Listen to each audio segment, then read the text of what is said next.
faut voir aussi les aspects positifs. La disparition des avoués, combien de fois je vous ai entendu les uns les autres, et moi le premier, dire nos avoués ne servent pas à grand chose, ils mettent un coup de tampon et ça nous coûte très cher. Je crois qu'aujourd'hui on ne peut pas se plaindre non plus du fait que le RPBA soit l'outil qui nous met en relation directe avec la Cour d'appel de la finance.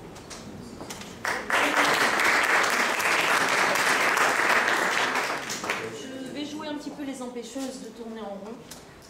Si vous pouviez être un petit peu plus concis sur les réponses. Je sais que nous sommes avocats, par définition, nous aimons bien parler. Sauf qu'il y a 9 questions. C'est sûr. Oui, oui, mais j'ose pas les pauvres. Ça, c'était le premier point. Deuxième point, on s'est un petit peu concerté. On va éviter au bâtonnier Vincent de non pas lancer les hostilités, mais lancer les réjouissances à chaque fois. Donc, la deuxième question, Maître Césari commencera. La troisième, Maître Mouchon, etc., etc.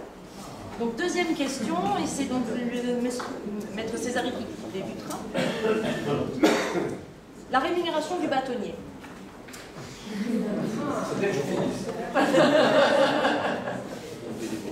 Elle est passée de 5 000 € à 6 000 € en début d'année 2010.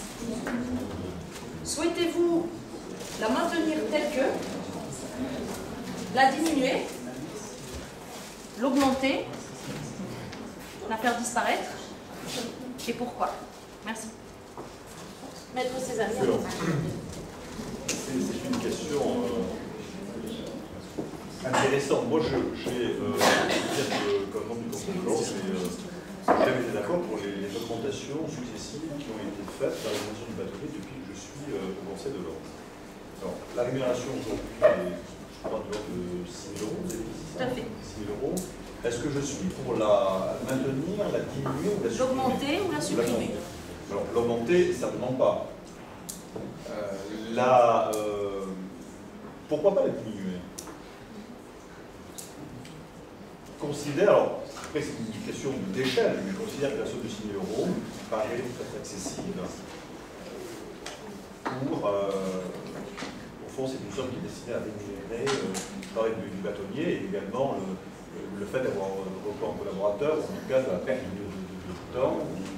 du temps consacré à temps plein, donc perte de temps pour le cabinet. Et je considère que la somme de 6 000 € me paraît excessive. Et moi, je serais plutôt d'accord pour la diminuer. Alors après, la diminuer, vous dites 5 000, 4 000, bon, c'est une discussion un peu de marchand de la vie, mais sur le principe de la diminution, oui. Ok. Merci, Maître Césari. Maître Mouchon. Le principe de la rémunération du bâtonnier a été adopté par une délibération du Conseil de l'Ordre de 1993, si la mémoire n'est pas décembre. Décembre 1993. Et il s'applique donc dans notre barreau, comme dans la plupart des barreaux, sauf Arnaud Barre, depuis le 1er janvier 1994. J'avais été favorable à l'idée d'une rémunération des fonctions du bâtonnier, parce que l'expérience le démontre au quotidien avec M. le bâtonnier Le Donne et avec tous les bâtonniers qui m'ont précédé. Ce mandat est extrêmement accaparant. J'avais l'habitude de dire c'est un job à plein temps. Il est donc normal que l'énorme travail que le bâtonnier accomplit soit rémunéré, et l'idée, comme vient de le rappeler M.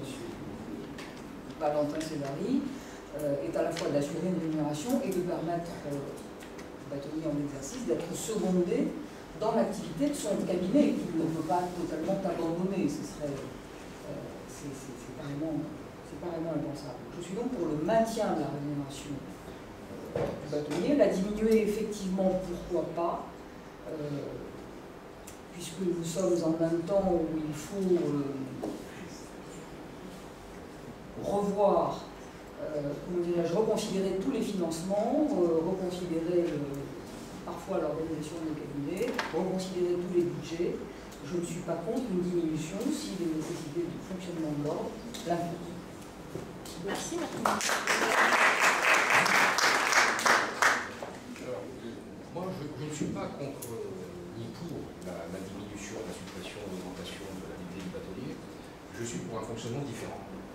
Je ne pense pas que, en tout cas, je ne le sens, mais je ne pense pas que les fonctions de bâtonnier nécessitent une présence à temps plein. Même si notre bâtonnier s'y consacre à temps plus que plein, puisque le temps plein, jusqu'à preuve du contraire, c'est 30 heures par semaine qu'il doit en faire 60. Je crois que chacun, en la matière, doit avoir la conception de l'exercice du bâtonnat. En ce qui me concerne, je pense qu'un bâtonnier doit rester un avocat, qui doit plaider, qui doit rester confronté à ses clients, qui doit rester confronté aux difficultés de la profession, et qui ne doit y échapper sous aucun prétexte.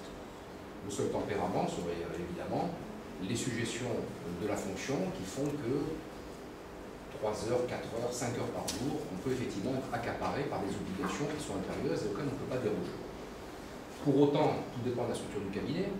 Il y en a qui ne pourraient pas, il serait injuste qu'un avocat qui ne pourrait pas se faire seconder dans l'exercice de son métier ne puisse pas être indemnisé. Moi, en ce qui me concerne, je m'organiserai de façon à ce que des collaborateurs puissent me substituer au cabinet, mais tout en conservant une activité plaidante, raisonnable. C'est la raison pour laquelle je vous disais que je n'étais pas en dehors de la question de l'enveloppe. Je suis pour un fonctionnement différent. Je trouverais anormal que le bâtonnier soit rémunéré, parce qu'après tout, s'il est rémunéré, il devient quasiment l'employé de l'ordre, et ce n'est pas sain. Le chef de l'ordre ne peut pas être employé de l'ordre. Mais que dans cette enveloppe qui existe actuellement, peu importe son montant, le bâtonnier puisse puiser de façon à compenser les frais que lui occasionne sa charge, notamment les frais de collaborateurs qu'il pourra avoir dans son cabinet. Merci.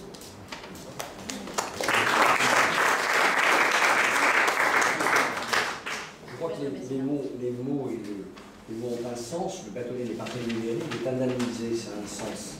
Premièrement. Deuxièmement, nous avons voté en début d'année, moi j'ai voté, l'augmentation de l'indemnisation du bâtonnier pour 2 raisons essentielles. La première, c'est que contrairement à l'idée qu'on peut se faire du bâtonnier, moi j'estime qu'au-delà du travail de gestion quotidienne dans le cabinet du bâtonnier a une autre fonction, et le bâtonnier le donne aussi, et lui aussi, c'est normal, de plus en plus à être à l'extérieur, à essayer aussi de faire évoluer la profession, d'organiser des carrefours, des rencontres avec d'autres professions, d'essayer de jauger et d'évaluer ce qui est devenu notre métier. C'est un travail, à mon avis, à temps complet. Et l'indemnité du bâtonnier me semble raisonnable, d'autant plus que, et ça c'est vrai, elle va augmenter, à mon avis, avec les années à venir, peut-être si nous conservons nos bâtonniers, parce que le chantier est très vaste aujourd'hui. Nous en avons parlé tout à l'heure, on ne peut pas être contradictoire, on ne peut pas dire que le chantier, le tournant de la profession est arrivé, et penser que le bâtonnier pourrait travailler gratuitement au préjudice de son cabinet, dans lequel chaque bâtonnier reconnaît, après son bâtonnat, avoir perdu quand même des clients, avoir perdu la confiance de certains. Je pense que l'indemnité du bâtonnier, telle qu'elle est fixée aujourd'hui, est juste, et que je demande le maintien tout simplement. Merci, Maître.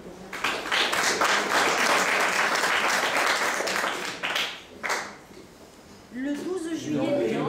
Ah, ça, excusez-moi. Alors, monsieur Bâtonnier Vincent, pour diminution. Moi, je suis un farouche partisan du bénévolat.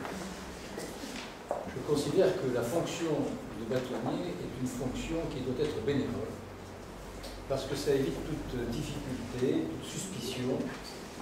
Et j'ai été le dernier bâtonnier français bénévole. À la fin de mon bâtonnat, c'est pour ça que je me souviens de la date de décembre 1993, puisque c'était la dernière délibération qui a été prise sur mon bâtonnat, on a abordé cette question qui avait été abordée précédemment avec le bâtonnier Joselet, et nous l'avions refusé à l'unanimité, l'unanimité du bâtonnier.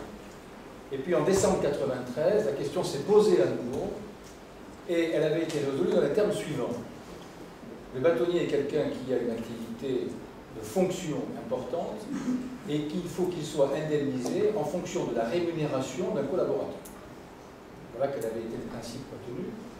Et donc en décembre 1993, on a voté, donc à la fin de notre mandat, que le bâtonnier aurait une indemnité de 3 000 francs. Vous voyez comment ça remonte à loin, 3 000 francs par mois, qui correspondait à la rémunération d'un collaborateur à mi-temps.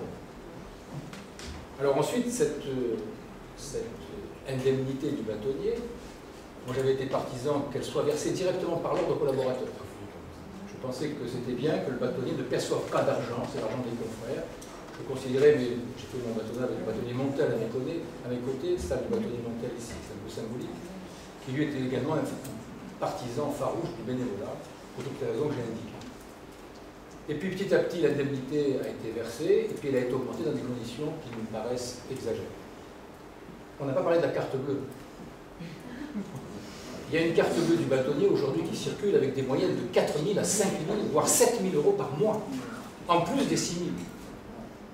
Alors, je ne vise personne, je ne dis rien. Moi, j'avais l'habitude, lorsque j'étais bâtonnier, je partais à Paris, je payais mon billet d'avion.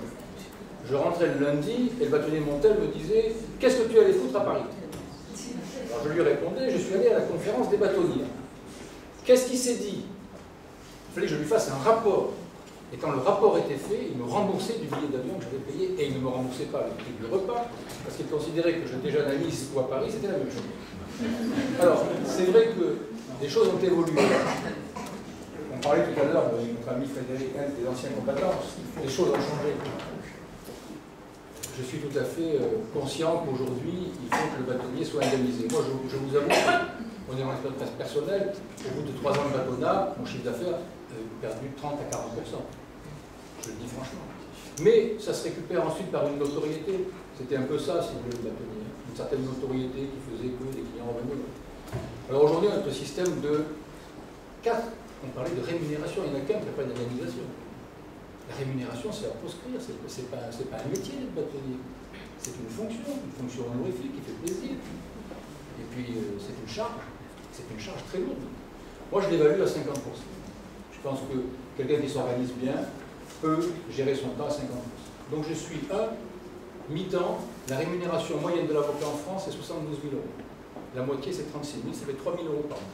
Donc, je propose, si je suis bâtonnier, de réduire l'indemnité à 3 000 euros par mois. Et ensuite, la suppression de la carte bleue, et la demande préalable au trésorier de l'ordre de toutes les dépenses du bâtonnier justifiées.